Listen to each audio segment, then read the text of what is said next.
बद्दल आमच्या संस्थेच्या आणि महाविद्यालयाच्या वतीने मी आपले मनपूर्वक आभार मानते. धन्यवाद सर. यानंतर ऑनलाईन कार्यशाळेच्या दुसऱ्या सत्राला आपण प्रारंभ करीत आहोत. दुसऱ्या सत्राचे वक्ते आहेत माननीय श्रीयुत समाधान महाजन सर, सहाय्यक राज्यकर आयुक्त जळगाव. विषय आहे मुलाखतीची पूर्वतयारी व मुलाखत कशी द्यावी. आपल्या महाविद्यालयाचे मराठी विभाग प्रमुख डॉक्टर अरुण शिंदे सरांना मी विनंती करते की आपण माननीय समाधान महाजन सरांचा परिचय करून द्यावा. सहाय्यक राज्यकर आयुक्त माननीय समाधान महाजन सरांचं या कार्यशाळेमध्ये मी मनपूर्वक स्वागत करतो. आमच्या नाईट कॉलेजच्या वतीने गेल्या वर्षी सुद्धा मराठी भाषा आणि रोजगाराच्या संधी या विषयावर एक कार्यशाळा आयोजित करण्यात आलेली होती. या कार्यशाळेमध्ये महाजन सरांनी स्पर्धा परीक्षा आणि तेथील मराठीचा अभ्यासक्रम आणि स्पर्धा परीक्षांची तयारी कशी करावी या संदर्भात अत्यंत सखोल अशा स्वरूपाचं मार्गदर्शन जवळपास 1 तास केलेलं होतं.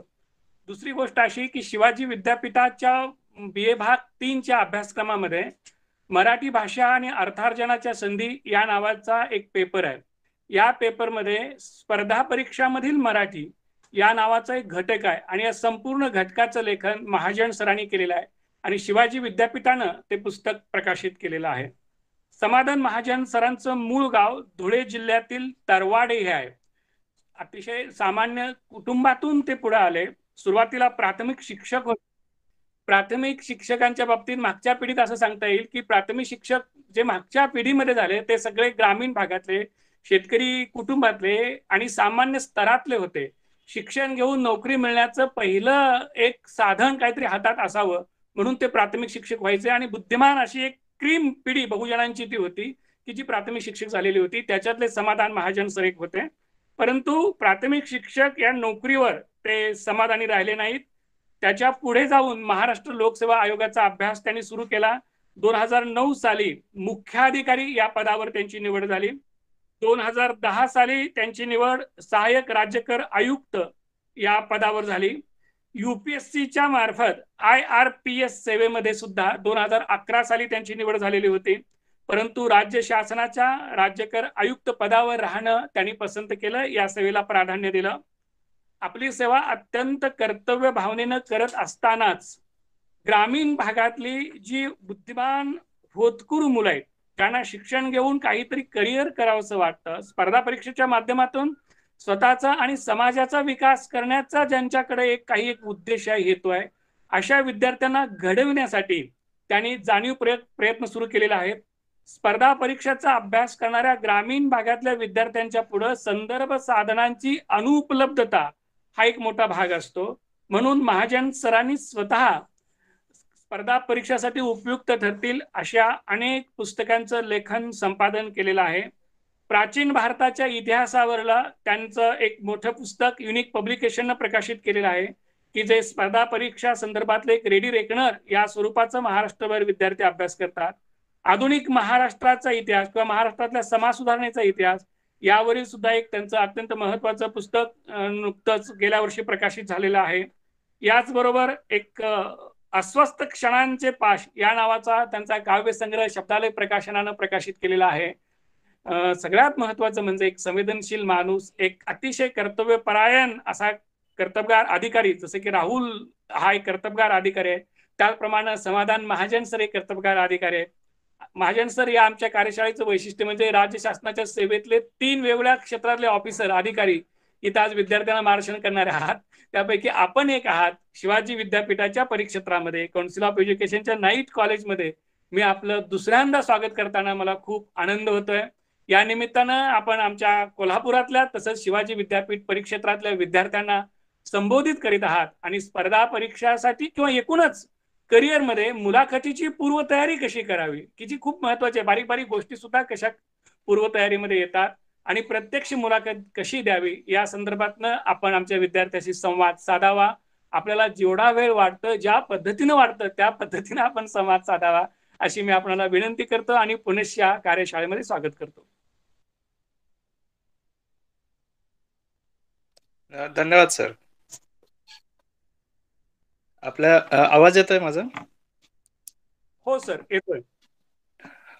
आपल्या कॉलेजचे प्राचार्य, आमचे मित्र अरुण शिंदे सर, समस्त प्राध्यापक वर्ग, आताच ज्यांचं बीज भाषण सुरू होतं राहुल सर आणि माझ्या विद्यार्थी मित्रांनो, आज आपण जे बोलणार आहोत याच्यामध्ये मुलाखतीची तयारी कशी करावी हा जो विषय मला देण्यात आलाय याच्याबद्दल आपण चर्चा करूया. यानंतर म्हणजे माझं बोलणं सुरू असताना किंवा नंतर तुम्ही प्रश्न विचारू शकता विद्यार्थी मित्रांना. मी सांगू शकतो. याच्यामध्ये आपण पहिले बघणार आहोत की हा जो तृतीय वर्षाचा बी एचा जो आपण स्पर्धा परीक्षा विषयीचा जे एक चॅप्टर मी लिहिलेला आहे भाग तिसऱ्यामध्ये, तर त्याच्यामध्ये आपण वेगवेगळ्या परीक्षांसाठी लागणारी मुलाखतीची तयारी कशी करावी याच्याविषयी आणि परीक्षा, एकूणच परीक्षा म्हणजे पूर्व परीक्षा, मुख्य परीक्षा, मुलाखत वगैरे ह्या सगळ्या टप्प्यांची एक इत्थंभूत माहिती मी मुळात दिलेली आहे. विद्यार्थ्यांनी ती वाचली असेलच. तर आता कुठल्याही स्पर्धा परीक्षेच्या जो शेवटचा आणि महत्वाचा टप्पा असतो हा असतो म्हणजे मुलाखत हा असतो. तर या संदर्भात आपण आता बोलणार आहोत. तर मुलाखत ही कोणकोणत्या परीक्षांसाठी असते पहिले हे आपण बघूयात की स्पर्धा परीक्षांमध्ये आपण एमपीएससी आणि युपीएससी असे दोन प्रकार करतो. याच्यामध्ये केंद्रीय लोकसेवा आयोग UPSC ची जी परीक्षा असते त्याच्यामध्ये देखील अंतिम टप्पा हा मुलाखतीचा असतो. एमपीएससी मध्ये देखील राज्यसेवेची जी परीक्षा असते तिचा देखील अंतिम टप्पा हा मुलाखत हा असतो. आता मुलाखतीबद्दलचे अनेक समज आणि त्याच्यात इन्क्लूड होणारे घटक कोणते आहेत किंवा प्रत्यक्ष मुलाखत देताना आपण काय केलं पाहिजे, कुठल्या गोष्टी टाळल्या पाहिजे किंवा मुलाखतीचा नेमका हेतू काय आहे, त्या लोकांना काय पाहिजे, म्हणजे बऱ्याचदा आपले गैरसमजच जास्त असतात. म्हणजे मी जिथं जिथं कुठे मुलांना मार्गदर्शन करायला जातो तर मुलांना प्रश्न विचारला की त्यांचं सगळ्यात जी भीती असते मनामध्ये की सर हे मुलाखतीचं काय, म्हणजे मुलाखत कशी द्यायची किंवा मुलाखतीला आपल्याला फार हे करतात का, टेन्स करतात का, किंवा मुलाखतीमुळे मार्क कमी पडतात का, किंवा मुलाखतीला मार्क कमी पडले म्हणून आपली पोस्ट भेटत नाही का, असे अनेक गैरसमज म्हणूयात आपण त्याला, कारण की आपल्याला तिथपर्यंत माहिती नसते म्हणून आपण तसं म्हणत असतो. तर त्याच्याविषयी आज आपण मार्गदर्शन घेऊया. सगळ्यात पहिले मी हे सांगू इच्छितो की पहिले आपण एमपीएससी मध्ये बघूयात. तर एमपीएससी मध्ये एकूण 6 पेपर असतात. मेन्सला, मुख्य परीक्षेला, पूर्व परीक्षेचे मार्क हे धरले जात नाही. कुठल्याही पोस्ट आपल्याला प्राप्त करायची असते त्यावेळी एमपीएससी आणि युपीएससीचे मुख्य परीक्षेचे मार्क आणि प्लस मुलाखतीचे मार्क असे दोन्हीही एकत्र मिळून मार्क काउंट केले जातात आणि त्या वर्षाच्या जागा किती आहेत, कॅटेगरीनुसार, रिझर्वेशन नुसार किती जागा उपलब्ध आहे, कुठल्या पदाला किती जागा आहेत, या सगळ्यांचं कॅल्क्युलेशन करून मग आपल्याला पोस्ट भेटत असते. तर मुख्य परीक्षेमध्ये एमपीएससीचे 800 मार्काचे 6 पेपर असतात आणि हे 800 मार्कांपैकी आपल्याला किती मार्क मिळतात त्याच्यानुसार कट ऑफ लाईन लागते आणि मग आपण मुलाखतीसाठी क्वालिफाय होतो आणि मुलाखतीला मार्क असतात 100. म्हणजे आता ज्यावेळी मुलांना ही भीती असते की करता का किंवा मुलाखतीला मार्क कमी भेटल्यामुळे पोस्ट भेटत नाही का, तर मी हे सगळं मार्क यामुळे सांगत आहे की मुख्य परीक्षेला जर 800 मार्क असतील आणि मुलाखतीला जर 100च मार्क असतील तर याचा अर्थ काय की सगळ्यात जास्त आपण भर कशावर दिला पाहिजे, तर तो मुख्य परीक्षेवर. आणि मुख्य परीक्षेच्या 800 मार्क पैकी जर तुम्हाला खूप सारे मार्क मिळत आहेत तर तुम्हाला इथं 100 पैकी कमी मार्क पडले तरी चालतात. अदरवाईज काय होतं, मुख्य परीक्षेला कमी मार्क असले, कट ऑफ लाईनच्या वर आपण गेलो आणि मग इंटरव्ह्यू साठी आपल्याला थोडासा त्रास होतो. म्हणून काय की इंटरव्ह्यू हा प्रकार मार्काच्या रेंजमध्ये जर बघितला तर मुख्य परीक्षेच्या तुलनेत हा 100च मार्काचा आहे, मुख्य परीक्षा 800 मार्काला आहे. त्यामुळे आपण 800 मार्कांचा अभ्यास जास्त करणं एक्सपेक्टेड आहे.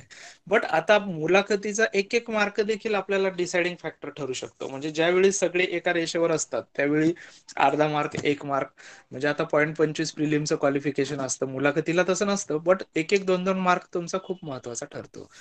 आता मुख्य परीक्षेमध्ये जे 4 पेपर मी तुम्हाला 600 मार्काला सांगितले, हे 150 मार्काचे, प्रत्येकी 150 मार्काचे 4 पेपर, असे 600 मार्काचे मुख्य परीक्षेचे पेपर, प्लस मराठी 100, इंग्रजी 100, 200, म्हणजे 600 प्लस 200 असे 800 मार्क, आणि मुलाखतीचे 100 मार्क.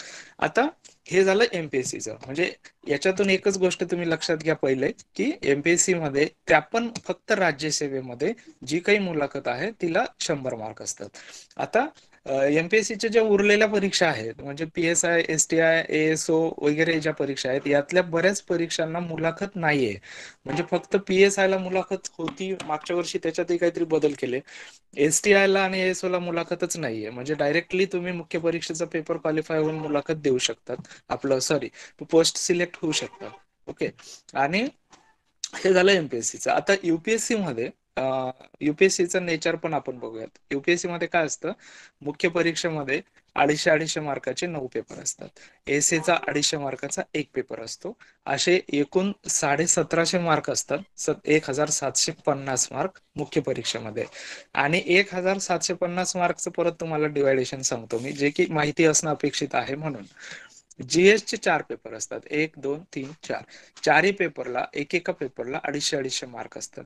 म्हणजे 4 पेपर मिळून झाले 1000 मार्क. एसेचा जो पेपर असतो, निबंधाचा स्पेशल पेपर असतो, तो 250 मार्काचा असतो.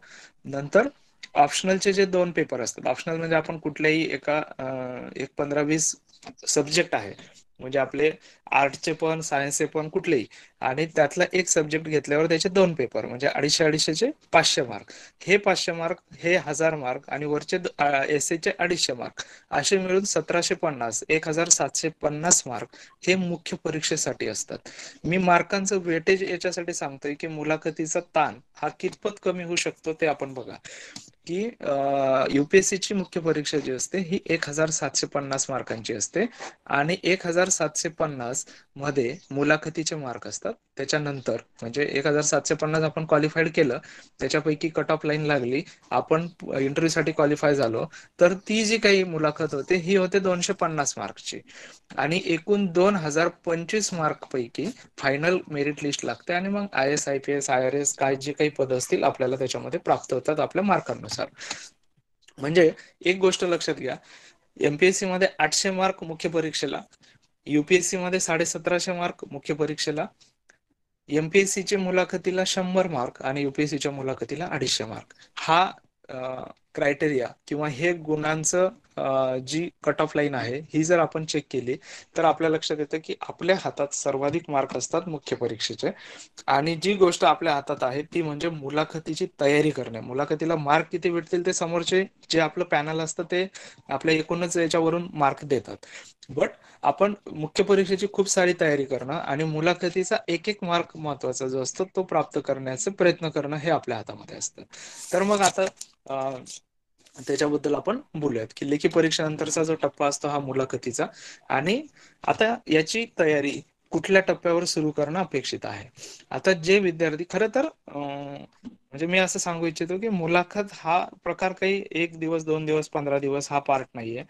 हा आपल्या लहानपणापासूनच आपण कुठल्या प्रकारचं वाचन केलंय, आपला अभ्यास काय आहे, आपली विचार करण्याची पद्धत काय आहे, आपली डिसिजन मेकिंग काय, निर्णय कौशल्य ज्याला आपण म्हणतो, ह्या वेगवेगळ्या व्यक्ती वेगवेगळ्या व्यक्तींनुसार, त्यांच्या वातावरणानुसार, घराच्या परिस्थितीनुसार, आणि त्यानं काय शिक्षण घेतलंय किंवा एकूण सगळं हे जे आहे हे आपलं व्यक्तिमत्व हे ठरत गेलेलं असतं. आणि ह्या सगळ्या व्यक्तिमत्वाची परीक्षा म्हणजे मुलाखतीची परीक्षा असते. मग मुलं म्हणणार की आता आम्ही ग्रामीण भागातले आहोत, आम्हाला धड मराठी इंग्रजीचा प्रॉब्लेम आहे आणि अशा अनेक समस्या आहेत, तर मग आम्ही मुलाखती तयारी करू शकतो. ऑफकोर्स करू शकता. याला प्रॉपर वेने जर गेलं तर अशी अनेक उदाहरणं आहे की मी मागच्या वेळी पण बोलताना सांगितलं होतं की अगदी 35 मार्क 10वी-12वीला इंग्रजीमध्ये असणारा मनुष्य देखील युपीएससीच्या फायनल जी मुलाखत आहे ही इंग्रजीमध्ये देऊन IAS ची पोस्ट काढणारे पण आमचे पांडुरंग पोले सर आहेत. तर कुठेही या गोष्टीचा बाऊ करण्याचं काम नाहीये की मी कुठल्या मीडियम मधून शिकलो किंवा माझी परिस्थिती काय आहे आणि मग मुलाखतीला त्याचा फायदा होईल तोटा होईल काय, हे नाहीये. याला आपण शार्पनेस करू शकतो. याची प्रॉपर जर तयारी केली आपण मुलाखतीची, तर ह्या सगळ्या गोष्टींचा आपल्याला अभ्यास करता येतो. तर आता आपण बघूयात की आपण असं एक अज्युम करूया की यानंतर आपण राज्यसेवा किंवा युपीएससीची पूर्व परीक्षा क्वालिफाय झालो, मुख्य परीक्षा दिलेली आहे आणि मुख्य परीक्षा दिल्यानंतर लागलीच आपण मुलाखतीची तयारी करणं एक्सपेक्टेड आहे. आता काही जण ज्यांना थोडासा कॉन्फिडन्स कमी असतो किंवा काही जण मुलाखतीची तयारी कधी सुरू करता, मुख्य परीक्षेचा निकाल लागल्यानंतर. ओके, तर आता ही जी काही मुलाखत युपीएससी किंवा एमपीएससीचं पॅनल घेत असतं, तर याच्या मागे यांचा हेतू काय असतो, म्हणजे मुलाखत कशासाठी ठेवलेली आहे त्याच्यानुसार आपल्याला लक्ष देतं की याचा अभ्यास करताना आपण काय केलं पाहिजे. मुलाखतीचा हेतू आहे की सगळ्यात महत्वाचं की आपण ज्या पदासाठी आपण पसंतीक्रम दिलेला आहे त्या पदासाठी उमेदवार हा सक्षम आहे का. म्हणजे आपण डीवायएसपी, डेप्युटी कलेक्टर, इकडे युपीएससी मध्ये IAS IPS अशी पदं आपण टाकलेली असतात पसंतीक्रम मध्ये. तर ह्या सगळ्या याच्यासाठी आणि एकूणच प्रशासकीय कामासाठी संबंधित उमेदवार सक्षम आहे का एवढं बघावं लागतं.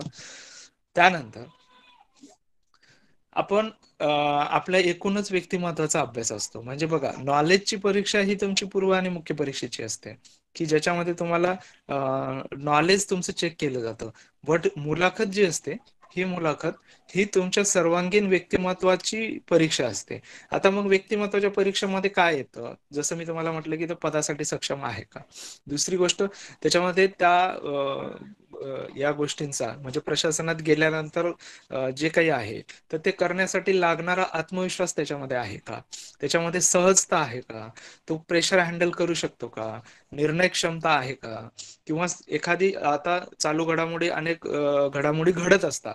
म्हणजे की समजा आज रोजी जर काही आयोगाने मुलाखत अरेंज केली तर आयोगाला एक्सपेक्टेड प्रश्न काय राहणार आहे की युक्रेन आणि रशियाचं युद्ध चाललंय, की याच्याबद्दल तुम्हाला माहिती आहे का, तुम्ही त्याला अवेअर आहात का. मग जर असाल तर याच्यामध्ये तुमचं स्वतःचं काही मत आहे का, आणि जर असेल ती समस्या तुम्हाला कळली आहे का आणि त्याचं स्वरूप काय, आणि याच्यामध्ये तुम्ही भूमिका कुठली घेऊ शकता. म्हणजे ते तुम्हाला एखादी अंदाजित स्वरूपाचा प्रश्न विचारू शकता की जर तुम्ही त्या ठिकाणी असाल, तुम्ही तिथले विद्यार्थी असाल, असं असं झालं तुम्ही काय करणार. अशा प्रकारचे डिसिजन मेकिंगचे प्रश्न येतात. तो बॉम्ब वर्षा होतोय, भारताचं विमान आलेलं नाहीये, आणि मग तुमच्या कॉन्टॅक्ट मध्ये तिथं तुम्ही कोणाला कॉन्टॅक्ट करणार. मग एम्बेसी असतात. मग एम्बेसी म्हणजे काय, म्हणजे थोडक्यात काय की जे काही घटना आपल्या आजूबाजूला सुरू आहे याच्याबद्दलची इन्फॉर्मेशन आपल्याकडे आहे का, आणि त्यानुसार आपल्याला त्यांनी जे काही प्रश्न विचारलाय त्याला आपण उत्तर देऊ शकतो का. ह्या सगळ्या गोष्टी ज्या आहे ह्या मुलाखतीच्या याच्यामध्ये एक्सपेक्टेड आहे. ओके, दुसरं काय, हे झाले मुलाखतीचे हेतू. आता मुलाखत घेणारे व्यक्ती कोण असतात. आता काय असतं, बऱ्याचदा पिक्चर मध्ये किंवा वगैरे खूप एक्झॅगरेट करून की तुम्ही खूप सारं एकदम हायफाय इंग्लिश मध्ये तुम्हाला आली पाहिजे, अगदी कोट सूट टाय वगैरे घालून तुम्ही गेला पाहिजे आणि फाडफाड इंग्रजी बोलून समोरच्यांना एकदम शांत बसवलं पाहिजे वगैरे, असा काही प्रकार नसतो. हे सगळे गैरसमज आहे. मुलाखत हा अत्यंत ज्ञानी व्यक्ती आपल्या पुढे बसलेले असतात, आणि जे कॅन्डिडेट जातात हे वयाचे कमी वयामध्ये असतात, आणि त्यामुळे आपण समोरच्यांना इम्प्रेस करणं वगैरे हा प्रकार, त्यांनी जे काही विचारलंय त्या प्रश्नाचे प्रामाणिकपणे उत्तर देणं. बट सगळ्यात पहिले हे बघूया आपण की मुलाखत पॅनल जे आपण म्हणतो याच्यामध्ये कोण असतं. तर युपीएससी आणि एमपीएससी दोघांमध्ये काय असतं की हे जे कमिशन्स असतात याचा एक अध्यक्ष असतो आणि काही सदस्य असतात. तर प्रत्येक ठिकाणी अध्यक्ष उपस्थित राहीलच असं नाही. म्हणजे मी स्वतः दिल्लीला जेव्हा युपीएससी ची मुलाखत द्यायला गेलो होतो त्यावेळी आयोगाचे अध्यक्षाच्या ऐवजी सदस्य होते. कारण काय होतं, मुलांची संख्या खूप असते, 1 ते 1.5 महिन्यामध्ये सगळे इंटरव्ह्यू घ्यायचे असतात, आणि ऍट ए टाइम एकाच वेळी 4 ते 5 पॅनल इंटरव्ह्यू घेत असतात, आणि त्यामुळे काय होतं की त्यांचा एक एक सदस्य एकेका ठिकाणी बसलेला असतो. ओके, मग बाकीची मंडळी कोण असतात, तर त्याच्यामध्ये असतात ते शक्यतो एखादे सिनियर जे ऑफिसर रिटायर झालेले असतात अशा मंडळींना ते बोलवतात. आणि हे ऑफिसर म्हणजे साधे नसतात, हे एकतर IPS म्हणून ते सर्व्हिस जॉईन केलेली असते, IAS म्हणून जॉईन केलेली असते, 30-35 वर्ष त्यांनी सगळ्या भारतामध्ये सेवा केलेली असते, अशा व्यक्तीला ते बसवतात. एमपीएससी मधलं नेचर पण सेम असतं. एमपीएससी मध्ये आयोगाचे अध्यक्ष किंवा सदस्य एक असतात, आणि ज्या ठिकाणी म्हणजे आता मुलाखती एमपीएससीच्या ज्या होतात त्या सध्या पहिले फक्त मुंबईला व्हायच्या, पण आता मुंबई, नागपूर, पुणे, कोल्हापूर, नाशिक, अशा वेगवेगळ्या औरंगाबाद अशा वेगवेगळ्या ठिकाणी एमपीएससीच्या मुलाखती होतात.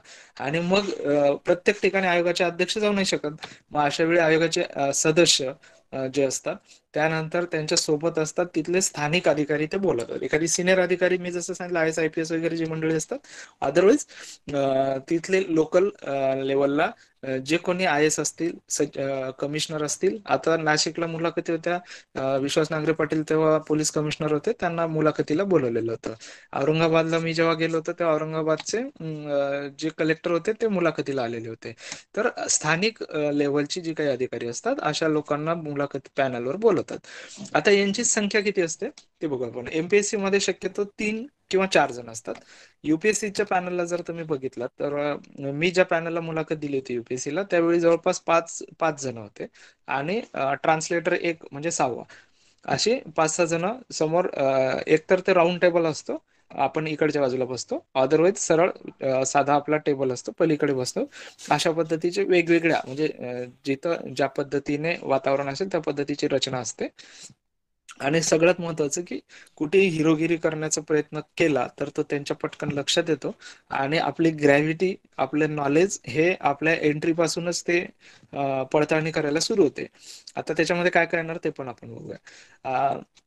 हे झालं पहिले मी तुम्हाला सांगितलं की मुलाखतीचे मार्क कसे असतात, लेखी परीक्षेचे प्लस मुलाखतीचे, आणि कशावर किती भर द्यावा, ही पहिली गोष्ट. दुसरं, मुलाखतीचे हेतू काय आहे, पर्पज काय आहे, तो सांगितला. तिसरं, मुलाखत पॅनलमध्ये कोण कोण असतं.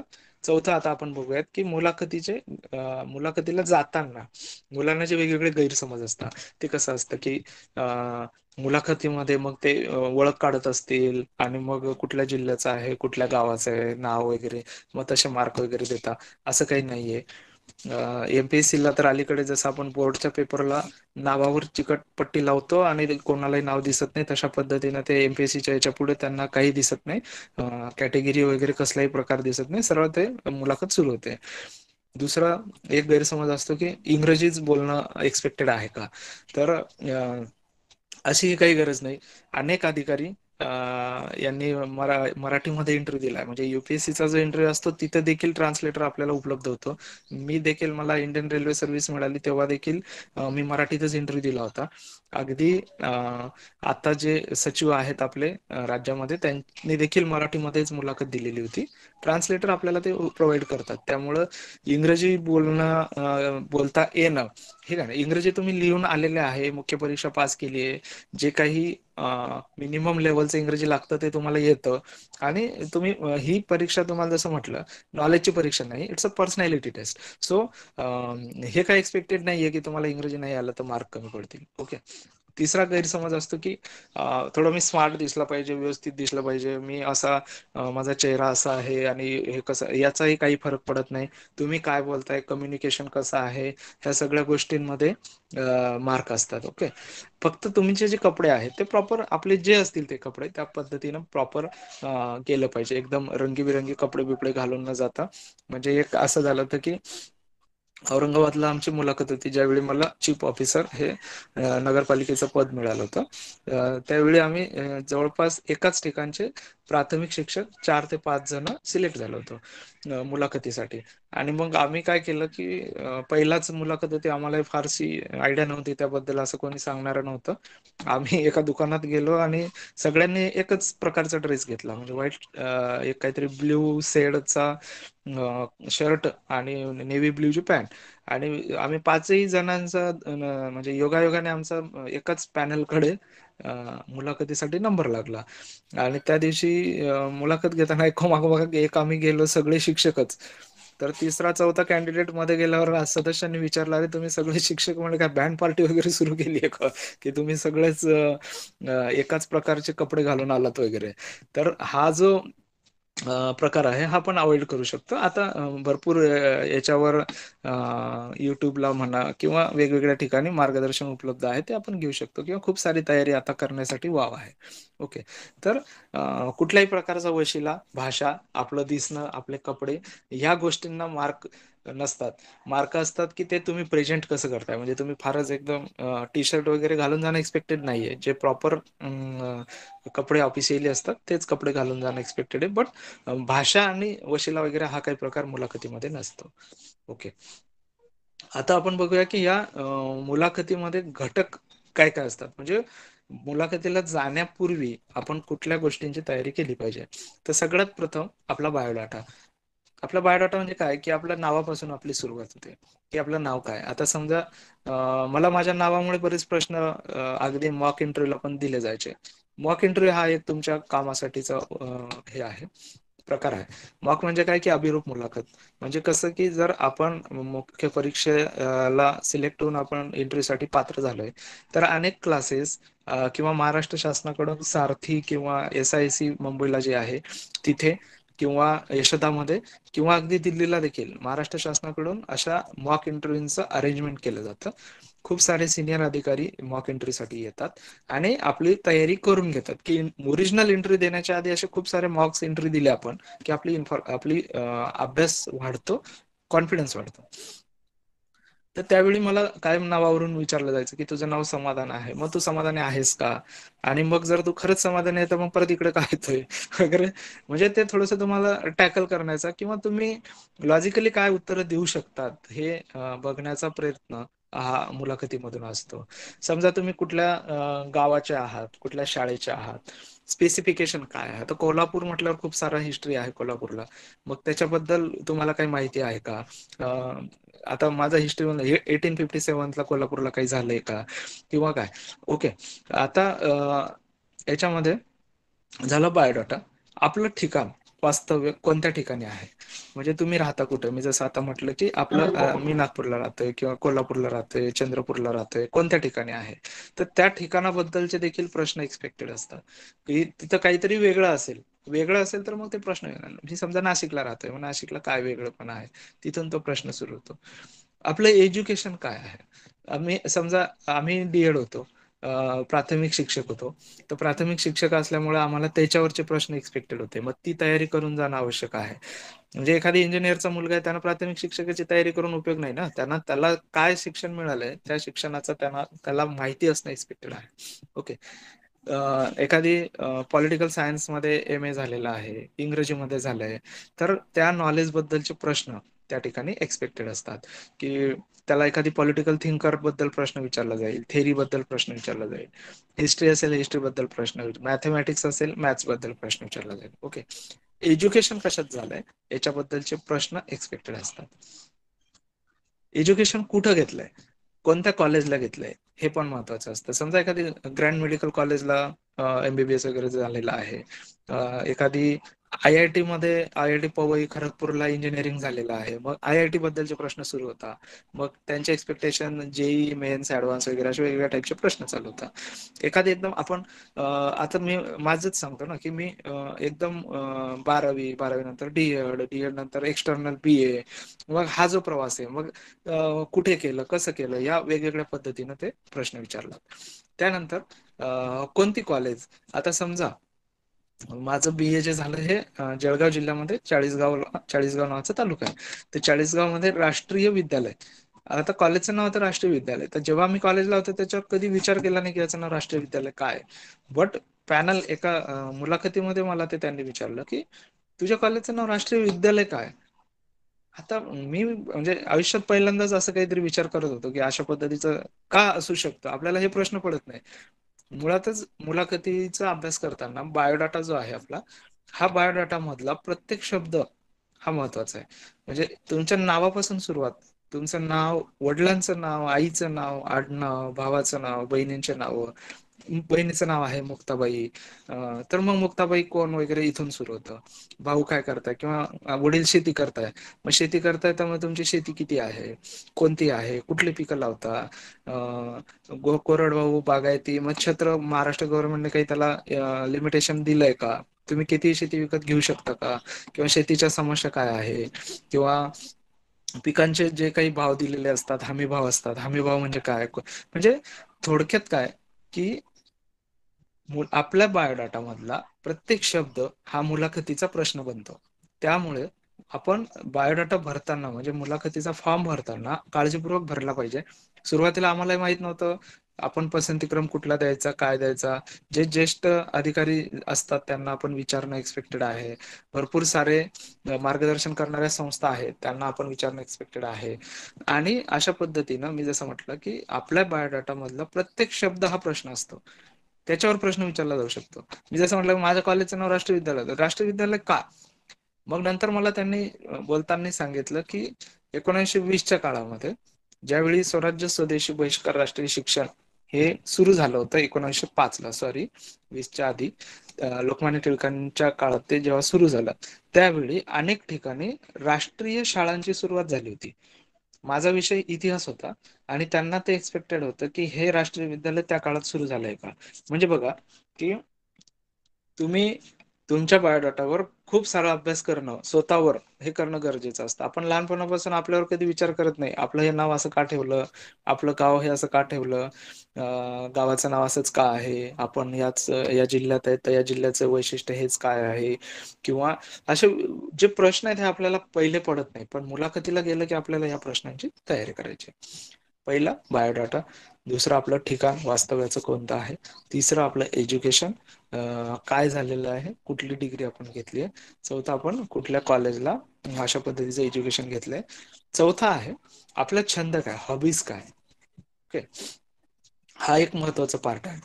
आता बऱ्याच जणांना अलीकडे हॉबीज हा प्रकार कमी होत चाललाय. मोबाईल आणि याच्यामुळे मोबाईल, टीव्ही, इंटरनेट यामुळे सगळ्या गोष्टी ऑनलाईन बघण्याची सवय झाली आहे. पुस्तकं पण ऑनलाईन वाचायची सवय झाली, किंडलला वगैरे. मग जर आपण वेगळ्या पद्धतीचा काही आपला हॉबी असेल तर 100% मुलाखत पॅनलला त्याच्यावर प्रश्न विचारतात. आणि जर आपला मुलाखतीबद्दल असं म्हटलं जातं की आपल्या स्ट्रॉंग पॉइंटवर प्रश्न आले तर मुलाखत ही चांगली होते.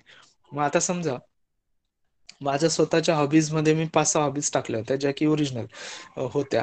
मला वाचायला खूप आवडतं, मग वाचायला मला स्पेसिफिक कविता मला लिहायला आवडतात, मला गाणी ऐकायला फार आवडतात, चित्रपट जी चांगली दर्जात्मक कलात्मक चित्रपट आहेत ती मला बघायला आवडतात, गझल ऐकायला आवडतात. म्हणजे सगळ्या हॉबीज बघून माझा निम्मा इंटरव्ह्यू हा हॉबीवर झाला होता. म्हणजे काय होतं की तुम्हाला इतर अनएक्सपेक्टेड क्वेश्चन्स येत नाही. म्हणजे इट्स अ प्रॅक्टिकल सिच्युएशन हाताळण्याची पद्धत आहे. म्हणजे जर आपल्याला हॉबीज असतील तर जरूर टाकावा आणि त्या हॉबीजचा अभ्यास करून जायचं. म्हणजे आता मी मागे PSIच्या मुलांच्या मॉक इंटरव्ह्यू इथं कंडक्ट केल्या होत्या जळगावमध्ये. तर हॉबीज काय टाकायचा हे देखील विचार केला पाहिजे. त्या मुलांना टाकलं होतं की मला ऑनलाईन शॉपिंग करायला फार आवडतं. आता ऑनलाईन शॉपिंग हा हॉबी होऊ शकतो का, हा प्रश्न मी विचारला. म्हणजे की आपण हॉबी कुठला टाकला पाहिजे, मुळातच तो असायला पाहिजे. असल्यानंतर आपण टाकला की आपण त्याचा अभ्यास केला पाहिजे. आणि जर प्रॉपर तो असेल तर त्याला मार्क जास्त पडतात. तुमच्या हॉबीजला वाचन आहे तर वाचन हा जनरल हॉबी झाला. वाचन मध्ये तुम्ही स्पेसिफिक काय वाचता, म्हणजे तुम्ही कथा वाचता, कादंबरी वाचता, अगदी वृत्तपत्र वाचता असं सांगणारे देखील विद्यार्थी आहे. तुम्ही कुठलाही हॉबी टाका, बट तो हॉबी आपल्याला प्रूव्ह करता आला पाहिजे. तो छंद जो आहे तो कसा आहे, काय आहे, त्याच्याबद्दलच्या बेसिक गोष्टी आपल्याला माहिती आहे. मला क्रिकेट खेळायला आवडतं, सपोज एखाद्यानं टाकलं मला क्रिकेट खेळायला आवडतं. क्रिकेटची इत्थंभूत माहिती आपल्याला पाहिजे. इव्हन ग्राउंड पासून त्या पिचचं एकूण अंतर किती असतं, स्टंपची उंची किती असते, वेगवेगळे जे रेकॉर्ड्स आहेत, बॅटिंगचे रेकॉर्ड आहेत, विकेटचे रेकॉर्ड आहे, कुठल्या देशाचे IPL आहेत, त्यांचे ऑप्शन्स आहेत, ह्या सगळ्या गोष्टी ज्या आहेत ह्या माहिती पाहिजे. स्विमिंग आवडतं, स्विमिंग मध्ये स्विमिंग पूलचा एरिया किती आहे, स्विमिंगचे प्रकार किती आहे, बटरफ्लाय वगैरे काय प्रकार आहे, तुम्ही कुठलं स्विमिंग करता, तुम्ही त्याच्यामध्ये काही मेडल मिळवलंय का. आपण जे टाकणार आहे त्याच्यावर प्रश्न बनणार आहे. त्यामुळं ही गोष्ट पॉझिटिव्ह घ्यायची की आपल्याला एखादी छंद असणं इट्स अ पॉझिटिव्ह साईन. आपल्या व्यक्तिमत्वाचं खूप चांगलं सकारात्मक बाजू असते. त्याचा अभ्यास आपण करायचा आणि तो आपण सांगायचा. ओके, बायोडाटा, आपलं वास्तव्य, शिक्षण, कॉलेज, आपली हॉबी, नंतर 6वा मुद्दा येतो आपला ऑप्शनल सब्जेक्ट. राज्यसेवा म्हणजे MPSC मध्ये हा प्रकार येत नाही. राज्यसेवेमध्ये आपला ऑप्शनल सब्जेक्टच नसतो. UPSC मध्ये ऑप्शनल सब्जेक्ट असतो. आपण एक कुठला तरी ऑप्शनल सब्जेक्ट निवडणं एक्सपेक्टेड आहे. आम्ही ज्यावेळी मुलाखतीला होतो आमचे 2 ऑप्शनल होते, पॉलिटिकल सायन्स आणि हिस्ट्री. तर हिस्ट्री आणि पॉलिटिकल सायन्स हे माझे 2 ऑप्शनल असल्यामुळे मला त्यांनी त्या विषयावरचे प्रश्न देखील विचारले होते.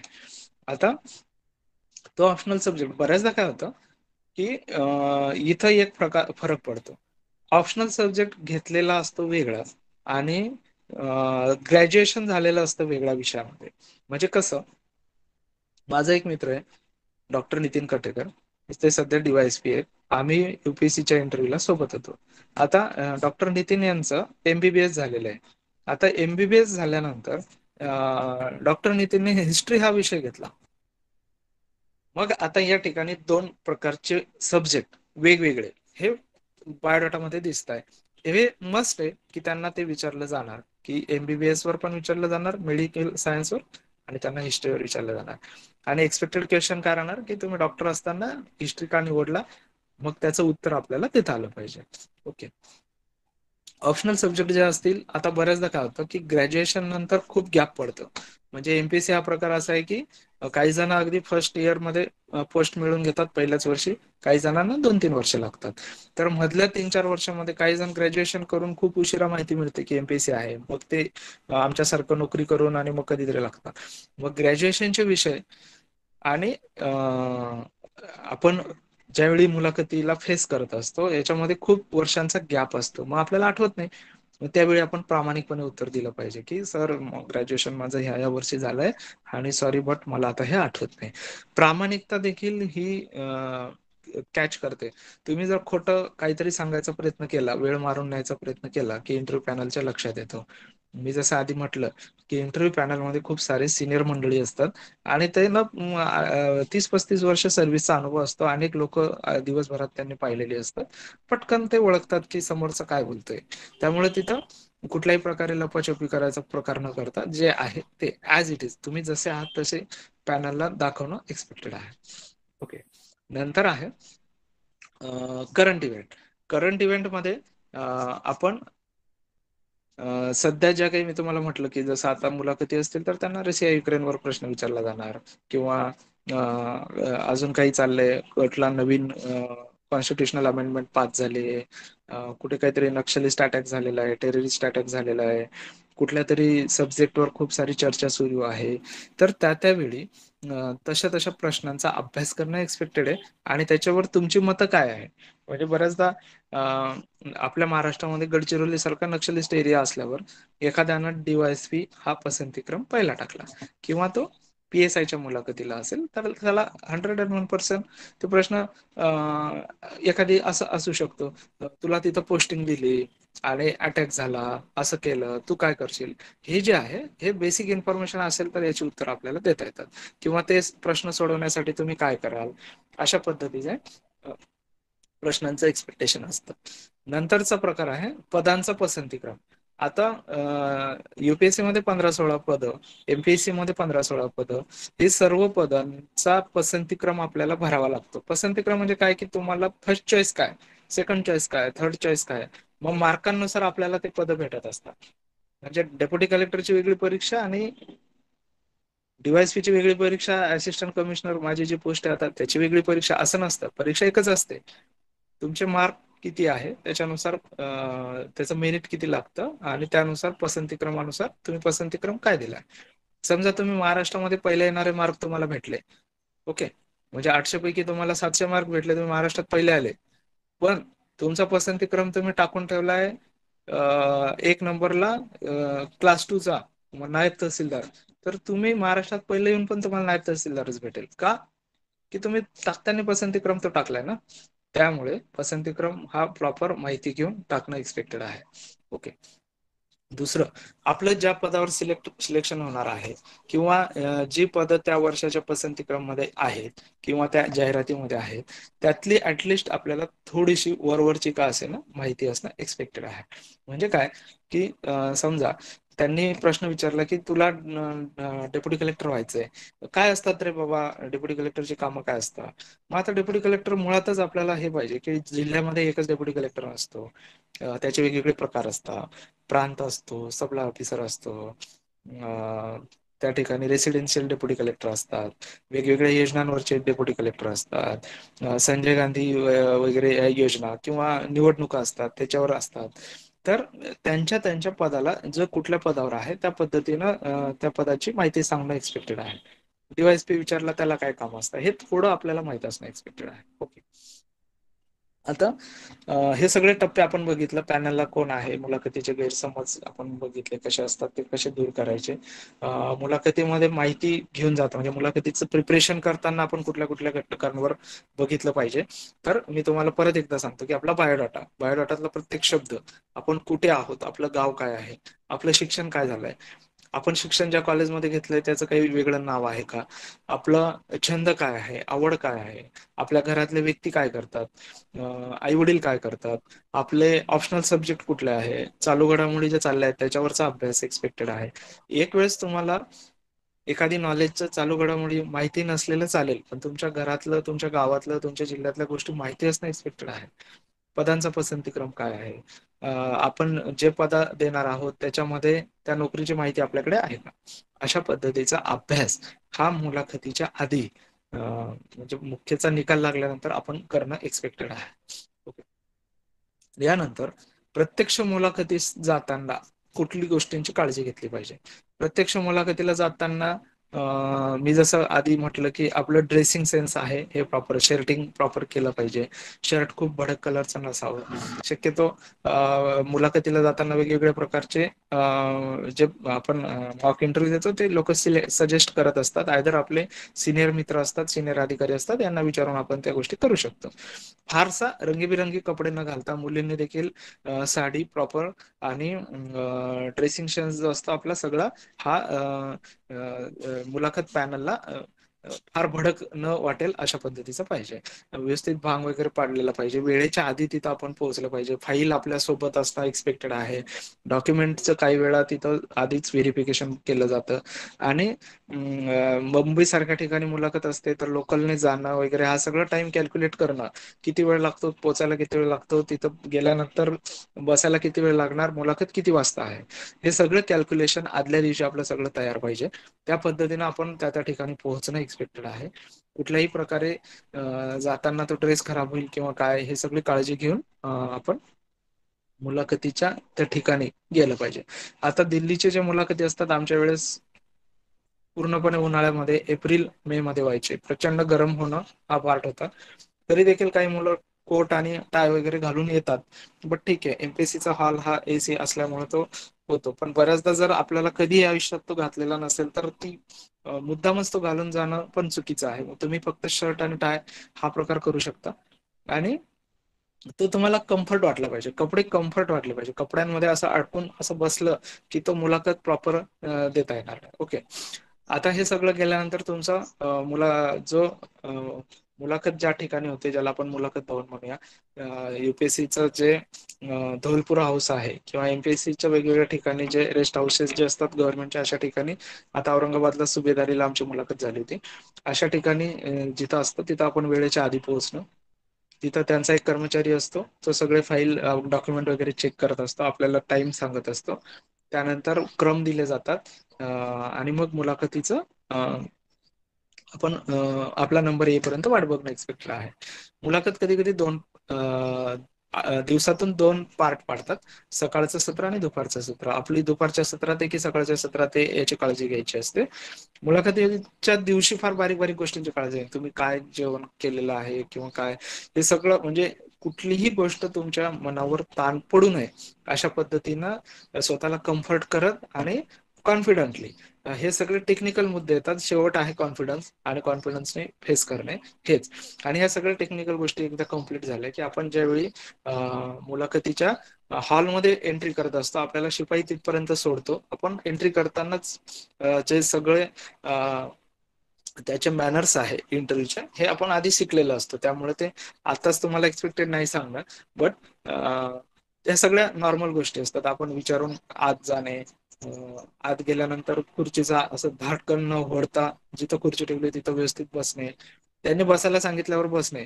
अदरवाईज ते बोलतायत आणि आपण पटकन बसून घेतलं तर हे मॅनर्स. शक्यतो काय आहे की जे जनरल मोठ्या अधिकाऱ्यांपुढे बोलण्याचे, चालण्याचे, वागण्याचे जे काही मॅनर्स आहेत ते फॉलो करणे हे एक्सपेक्टेड आहे. बसल्यानंतर सगळ्या सदस्यांना सॅल्युटेशन करणे, गुड मॉर्निंग, गुड आफ्टरनून, जी काही वेळ असेल त्यानुसार. सिटिंग होताना एकदमच असं रेलून न बसता प्रॉपर पाठ ताट ठेवून वगैरे व्यवस्थित हात वगैरे ठेवून असं बसणं, आणि त्यांच्या प्रश्नांना प्रॉपर उत्तरं देणं, कुठल्याही प्रकारे उद्धटपणा न करता, त्यांना मध्येच न अडवता, थांबा थांबा सर याचं असं आहे असं काहीही न करता, जे प्रश्न आलाय त्या प्रश्नाचं उत्तर पूर्ण देणं, त्यांनी मध्येच थांबवलं तर थांबणे, किंवा त्यांना असं थांबा थांबा हे मला कम्प्लीट करू द्या वगैरे असलं काहीही न म्हणता, त्यांनी सांगितलं पुढचा प्रश्न पुढचा प्रश्न, किंवा ते जोपर्यंत थांबायला सांगत नाही तोपर्यंत त्याचं उत्तर देत राहणे, या सगळ्या गोष्टी एक्सपेक्टेड आहे. बऱ्याचदा काय होतं की याच्यामध्ये विचारलं जातं की बाबा तुझ्या स्वतःबद्दल सांग, म्हणजे स्वतःबद्दल सांग म्हटल्यावर या प्रश्नाची तयारी असणं अपेक्षित आहे. जर पहिल्यांदाच तुम्ही डायरेक्ट गेलात कुठल्याही प्रकारचा मॉक इंटरव्ह्यू न देता आणि स्वतःबद्दल सांग म्हटल्यावर माणूस विचार स्वतःबद्दल काय सांगायचं, तर खूप साऱ्या गोष्टी असतात. तुमच्या नावापासून सुरू होतं, घरातल्या व्यक्तींपासून सुरू होतं, तुमचं ग्रॅज्युएशन कशात झालंय, तुम्ही याच्या आधी कुठली पोस्ट मिळवली आहे का, तुम्ही काम कुठे करताय, स्वतःबद्दल सुरू करायचं सांगायला, मग ते पुढचा प्रश्न विचारता. आणि मग त्या दिवशी समजा तुम्ही पेपर वाचून गेलात, कुठले पेपर वाचता काय, ह्या सगळ्या गोष्टी याच्यामध्ये येणं एक्सपेक्टेड आहे. तर अशा पद्धतीने सगळी मुलाखती बोलताना ते जेव्हा प्रश्न विचारतात, सगळ्यांकडे आपण बघणं एक्सपेक्टेड आहे. सगळ्या मॅडम असतील त्यांना वेगळं सॅल्युटेशन करणं गरजेचं आहे, आणि कुठेही त्यांनी क्रॉस केला तर त्याला आपण पॅनिक नाही व्हायचं, ते आपली टेस्ट घेत असतात. म्हणजे हे हे असं नाहीये त्यांनी काहीतरी प्रश्न विचारला, त्यांनी मला मी तुम्हाला एक माझा सांगतो अनुभव. युपीएससीचा मुलाखत होती आणि त्यांनी मला विचारलं होतं की आता सध्या आपण, खूप मोठा प्रश्न होता, प्रश्नच मोठा होता, म्हणजे 4 एक मिनिटं तर प्रश्नच होता. भारत आणि पाकिस्तान बद्दल ते सर बोलत होते, आणि त्यांनी मला बजेट पण सांगितला की पाकिस्तान आर्मीवर इतकं इतकं खर्च करतोय, भारत इतका इतका खर्च करतोय, याच्यामुळे काय ताणतणाव होत आहे, आर्मीला किती त्रास होतोय, इंटरनॅशनल लेवलला याचे रिलेशन, असं सगळं ते मला एक्सप्लेन केलं त्यांनी, म्हणजे इतकं छान एक्सप्लेन केलं. आणि मला त्यांनी प्रश्न फायनली शेवटी विचारला की सर, सरांनी मला प्रश्न विचारला की तू मला एक सांग की हा सगळं एवढं चाललंय आणि पाकिस्तानला ते काश्मीर पाहिजे, आपण एक काम करूयात ना, ते काश्मीर जे आहे ते देऊन टाकू, म्हणजे कसं आहे की हे सगळं बजेट वगैरे हा सगळा वाचेल, आपण डेव्हलपमेंटला खर्च करू शकतो. म्हणजे बघा, हे it's a little but a trap, की तुम्हाला अगदी व्यवस्थित त्यांनी सांगितलेलं काही चूक नव्हतं, ओके, पण हा काश्मीर असं देऊन टाकू आपण. मग तुझं मत काय, असं विचारल्यावर मग आपल्याला की हा ऑलरेडीच आपल्या भारतामध्ये महाराजा हरिसिंगने सामीलनाम्यावर सही केल्यापासून काश्मीर हा भारताचाच अविभाज्य भाग आहे. कुठलाही देश हा आपल्या प्रांताला असंच दुसऱ्याला कोणाला देत नाही. सगळ्यात महत्वाचं, स्ट्रॅटेजिकली काश्मीर हा इकडे चीन, वरती रशियाचे जे कझाकिस्तान, ताजिकिस्तान झालेले देश आहेत ते, काराकोरम खिंडीचा पार्ट, पाकिस्तान अफगाणिस्तानच्या बॉर्डरचा पार्ट, या सगळ्या मिळून एका स्ट्रॅटेजिक पोझिशनला काश्मीर आणि ही जी सियाचीनचा पार्ट आहे, हा सगळा असल्यामुळे हा स्ट्रॅटेजिकली देखील इम्पॉर्टंट आहे. तिसरं मी याच्यात त्यांना परत सांगितलं की it's not a final solution, because Kashmir तुम्ही आज दिला, उद्या ते मागतील पंजाब पण देऊन टाका, हरियाणा पण देऊन टाका, म्हणजे अशा पद्धतीनं न बोलता त्यांना मी व्यवस्थित सांगितलं की जर आपण त्यांना आज दिलं तर उद्या ते सेकंड टेरिटरीची डिमांड करतील, आणि it will be impossible and it will be hard to our nation. That's why हे सगळं जे आहे हे चुकीचं आहे. आणि मग ते थोडेसे समाधानाने हसताना दिसले मला की ओके. त्याने मला दुसऱ्यांदा परत खेचायचा प्रयत्न केला की अरे तू कविता वगैरे लिहितोस, आणि काय ते कवी लोकांचं काही खरं नसतं, म्हणजे ते तुम्हाला थोडस असं स्क्रॅच करायचा प्रयत्न करतात, थोडासा त्रास द्यायचा की बाबा याचे रिॲक्शन काय आहे, तुम्ही पटकन पॅनिक होता का, तुम्ही रागवता का, त्यांच्यावर चिडता का. बऱ्याचदा असंही झालंय की ते समोरच्याला सिट डाऊन म्हणत नाही, पटकन उभं राहायचं असतं, आणि मग 2-3 मिनिटात त्यांचं काम झालं की ते बस म्हणतात. मग अशा वेळी ते ऑब्झर्व करत असतात, ते तुमच्याकडे बघत नाही, बट ते खाली बघून ते बरोबर तुमच्या हालचाली ऑब्झर्व करत असतात की त्याला राग आलाय का काय. मला जेव्हा त्यांनी प्रश्न विचारला की हे कवी लोक काही कामाचे नसतात, हे समाजाच्या बाहेर राहतात, कुठेतरी घरात बसून कविता लिहितात, यांचा समाजाचा काही संबंध नाही, आणि काय वाटतं तुला, तू का लिहितोस वगैरे. मग याच्यातून ते एक्सपेक्टेड होतं की ही लेखक आणि कवी हे काही समाजाचाच घटक आहे, आणि समाजामध्ये जे काही चालतंय त्याच्यावरच ती लोक लिहितात. अगदी त्यांना मी कार्ल मार्क्स पासून सगळे उदाहरणं दिले की ह्या लेखकांमुळे राज्यांमध्ये क्रांत्या झाल्या आहेत, सरकार बदलली आहेत. सरकारांची जी काही स्ट्रॅटेजिक थिंकिंग प्रोसेस होती डेमोक्रेसीच्या, मार्क्सिझम वगैरे, हे सगळं लेखक आणि कवी मंडळींनी सुचवल्यामुळे ते पुढे तयार झालंय. आणि मग ते व्यवस्थित मग त्यांनी पुढे विचारलं याचा तुला बेनिफिट काय होईल वगैरे.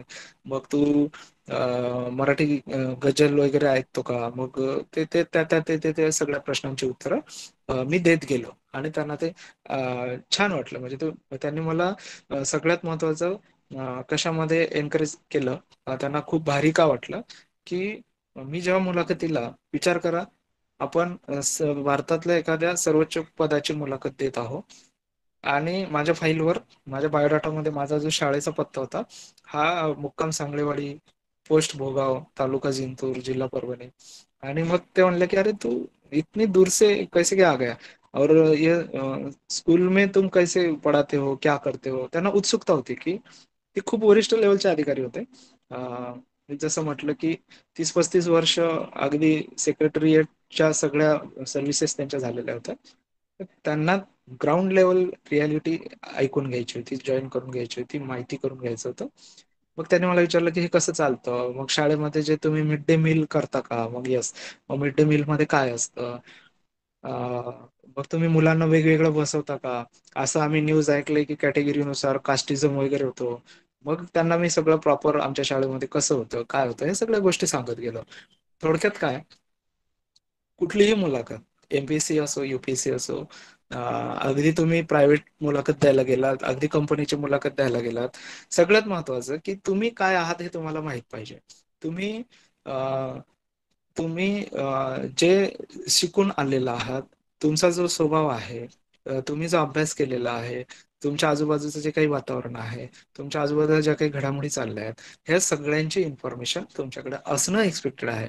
नॉलेजची टेस्ट जी आहे ही तुमच्या आधी झालेली असते, प्री आणि मेन्स मध्ये. आणि तुमच्या पूर्ण व्यक्तिमत्वाची चाचणी म्हणजे मुलाखत चाचणी. आणि ह्या मुलाखतीला तुम्ही कुठेही खोटेपणा न करता, कुठेही न रागवता, न चिडता. बऱ्याचदा मुलांना असं होतं की एकदम काहीतरी उलट उत्तर दिल्यासारखं, मग हे सर असं कसं काय होईल वगैरे असं जर विचारलं, त्यांना माहित असतं की हे असं नाहीये, बट ते खोटं सांगतात. खोटं म्हणजे टेस्ट घेतात तुमची. की मी काल परवा SISCच्या पण मुलाखती घेतल्या. आता SISCच्या जे मुंबईला आहे त्याच्यामध्ये मुलांना सिलेक्ट केलं जातं. आम्ही ऑनलाईन मुलाखती चालल्या होत्या. मग एक नाशिकची मुलगी होती.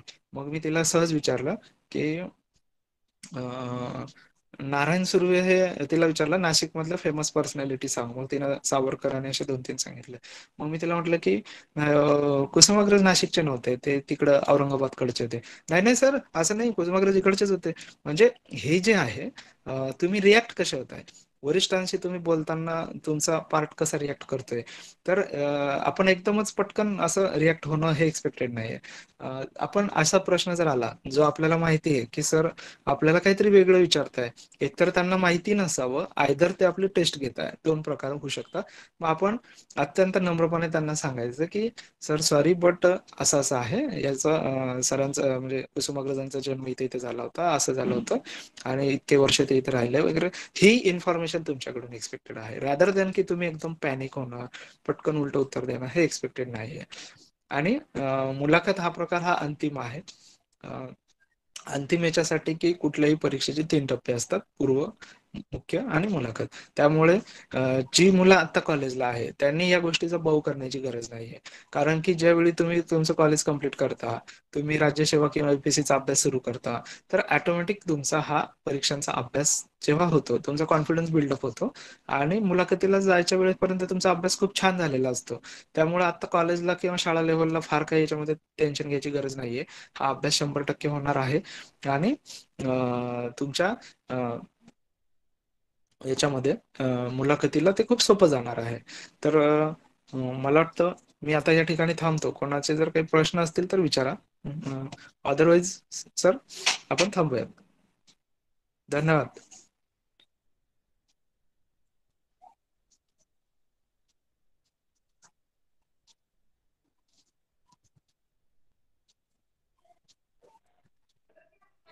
कोणाचे काही प्रश्न असतील तर विचारा.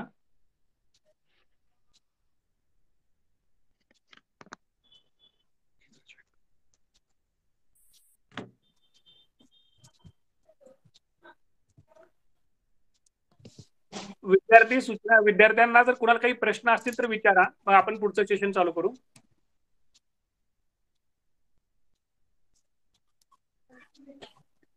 ठीक आहे, नायकोडे मॅडम.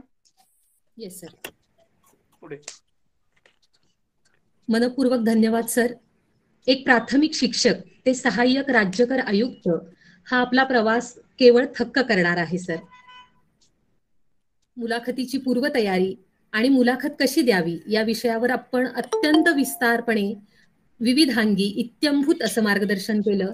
एक कुशल प्रशासक, संवेदनशील, विनयशील, निगर्वी, संयमी, कवी मनाचा रसिक माणूस असे आपल्या व्यक्तिमत्वाचे अनेक पैलू आज उलगडत गेले सर.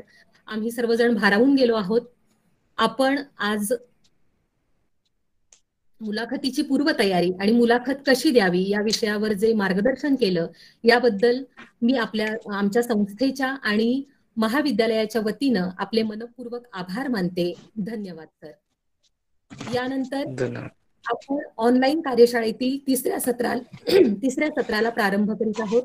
तिसऱ्या सत्रामधील वक्ते आहेत माननीय श्रीयुत दत्तात्रेय पवार सर, सहाय्यक कामगार उपायुक्त पुणे. विषय आहे मुलाखत एक कौशल्य. आपल्या महाविद्यालयाचे मराठी विभाग प्रमुख डॉक्टर अरुण शिंदे सर यांना मी विनंती करते की आपण माननीय श्रीयुत दत्तात्रेय पवार सर यांचा परिचय करून द्यावा. दत्तात्रय पवार सरांचं मी या कार्यशाळेमध्ये मनपूर्वक स्वागत करतो. सहाय्यक कामगार उपायुक्त या पदावर दत्तात्रय पवार हे पुणे येथे कार्यरत आहेत. दत्तात्रय पवार यांचं मूळ गाव मरवडे, तालुका मंगळवेढा. एका शेतकरी कुटुंबामध्ये त्यांचा जन्म झालेला आहे. जिल्हा परिषदेच्या प्राथमिक शाळेमध्ये त्यांचं शिक्षण झालं. मरवड्याला रयत शिक्षण संस्थेचे एक हायस्कूल आहे. या हायस्कूलमध्ये त्यांचं माध्यमिक शिक्षण पूर्ण झालं. त्यानंतर मंगळवेढा तालुक्यातले दलित मित्र कदम गुरुजी महाविद्यालय आणि संत दामाजी महाविद्यालय येथे त्यांनी महाविद्यालयीन शिक्षण घेतलं आणि MA करण्यासाठी शिवाजी विद्यापीठाच्या भूगोल विभागामध्ये ते आले. 2008 साली शिवाजी विद्यापीठाच्या भूगोल विभागातून त्यांनी MA पूर्ण केलं. दरम्यान महाराष्ट्र लोकसेवा आयोगाचा अभ्यास ते करत होते. 2008 साली वाहतूक निरीक्षक, महाराष्ट्र राज्य परिवहन महामंडळ या पदावर त्यांची नियुक्ती झाली आणि अगदी पहिली पोस्टिंग कोल्हापूरला झालेली होती. 2008 मध्ये वाहतूक निरीक्षक म्हणून त्यांनी शासकीय सेवेला कोल्हापूरमधून प्रारंभ केला. 2009 साली महाराष्ट्र लोकसेवा आयोगामार्फत त्यांची पोलीस उपनिरीक्षक म्हणून निवड झाली. मुंबई, कल्याण, भिवंडी या ठिकाणी त्यांनी पोलीस उपनिरीक्षक म्हणून काम केलं. या काळामध्ये अनेक कठीण असे खटले आणि काही कुख्यात गुन्हेगारांना पकडणं, त्यांचे न्यायालयीन प्रकरणं हाताळणं अशासारख्या अवघड जबाबदाऱ्या त्यांनी यशस्वीपणे पार पाडलेल्या होत्या. 2012 साली त्यांची कामगार अधिकारी म्हणून महाराष्ट्र लोकसेवा आयोगामार्फत निवड झाली. अगदी पहिली पोस्टिंग त्यांची इचलकरंजीला झाली. त्यांनी इचलकरंजीला जवळपास 3 वर्ष कामगार अधिकारी म्हणून काम केलं. कोल्हापुरातही काही काळ काम केलेलं होतं. त्यानंतर सोलापूरला त्यांची कामगार अधिकारी म्हणून बदली झाली. सध्या सहाय्यक कामगार आयुक्त म्हणून पुणे येथे काम करतात. कोल्हापुरात पवार सरांचा दीर्घकाळ संबंध आलेला आहे. म्हणजे विद्यार्थी म्हणून शिवाजी विद्यापीठात शिकत असताना आणि नोकरीची काही प्रारंभीची वर्ष आणि कामगार अधिकारी म्हणून सुद्धा शिवाजी विद्यापीठाच्या परिसरात ते वास्तव्याला होते. विशेषतः या काळात इथं राहत असताना शिवाजी विद्यापीठ शिक्षण घेणाऱ्या आणि स्पर्धा परीक्षांचा अभ्यास करणाऱ्या अनेक गरीब गरजू विद्यार्थ्यांना त्यांनी खूप मोठ्या प्रमाणात अर्थसहाय्य केलं.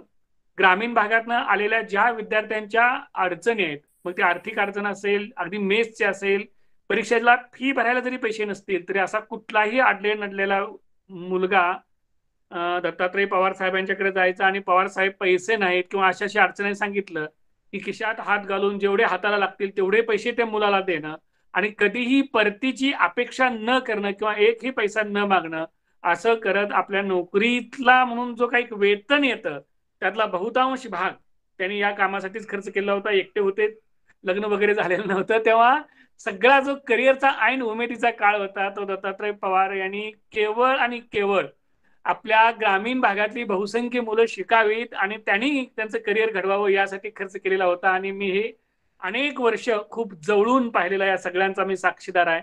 असा एक अत्यंत संवेदनशील असा एक माणूस आणि एक अधिकारी आपल्याला इथं वक्ता म्हणून लाभलेला आहे.